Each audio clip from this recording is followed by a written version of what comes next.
BRS నేతలకు కృష్ణా జలాలపై మాట్లాడే నైతిక హక్కు లేదని మంత్రి వాకిటి శ్రీహరి అన్నారు. బీఆర్ఎస్ పాలనలో కర్ణాటకలో డ్యాంలు కట్టినప్పుడు ఒక్కరోజైనా ప్రశ్నించారా అని నిలదీశారు.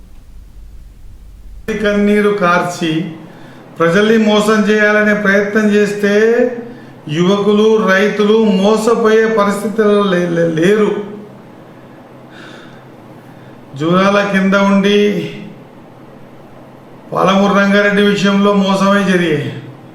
ఈరోజు భీమా మీద వచ్చే ఫ్లో మీద కర్ణాటక నుంచి వస్తున్నటువంటి ఆల్మట్టి నాన్పేట్ డ్యామ్ మీద వచ్చే ఫ్లో మీద కర్ణాటక బార్డర్ కించి జూరాల పడేంత వరకు 56 కిలోమీటర్ల వరకు ఒక బ్యారేజ్ కమ్ బ్రిడ్జ్ నిర్మాణం అన్న చేసుకుందామనే సోయి కూడా రాలేదు గత 9.5 సంవత్సరాలలో. భీమా నది మీద కూడా గూడూరు నిన్న పోయొచ్చారు. ఆ గూడూరు మరి వారు నిర్మాణం చేసుకున్నప్పుడు 9.5 సంవత్సరాలు మీరే అధికారంలో ఉంటారు కదా. దాదాపు 18 పల్లెలు దాని కింద ఉన్నాయి, 2 మండలాలు ఉన్నాయి కదా.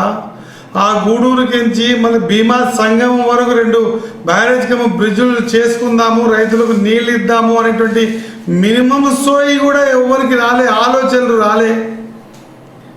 ఈరోజు పచ్చ జెండాలు వేసుకొని ప్లకార్డులు పట్టుకొని పోతే ఎవరు నమ్మాలి మిమ్మల్ని?